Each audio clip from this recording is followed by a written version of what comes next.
Em dic Nayara, sóc estudiant d'educació primària i sóc acompanyant perquè no tinc el carnet de conduir. Em dic Cèlia, estudio educació primària i m'estic traient el carnet de conduir, de cotxe.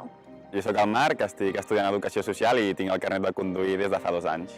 Em dic Sandra, estic estudiant educació social i soc conductora des de fa 18 anys.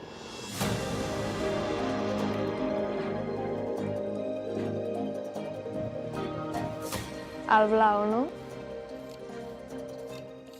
Vertader o fals? Limitar la velocitat a 30 km/h augmenta les emissions dels vehicles. Fals. O sigui, no crec que limitar la velocitat sigui el problema de les emissions. Fals, ja que als carrers amb límits de velocitat reduïts, els vehicles es desplacen amb menys acceleracions i desacceleracions, reduint les emissions i el desgast dels pneumàtics, generant menor contaminació. Quin és el límit de velocitat recomanat per a àrees urbanes on circulen automòbils, motocicletes, ciclistes, vianants segons la nova normativa de circulació? 30 km/h.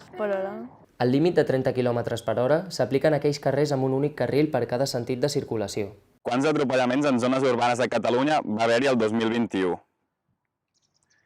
Molts, no sé, 350. 16 persones van morir atropellades en zones urbanes a Catalunya el 2021. És suficient anar a 30 km/h perquè les ciutats siguin sostenibles? Jo crec que sí, que és suficient. Menys de 30 km/h em semblaria massa poc, no?, per circular dintre d'una ciutat. No és suficient circular a 30 km/h per considerar les ciutats sostenibles.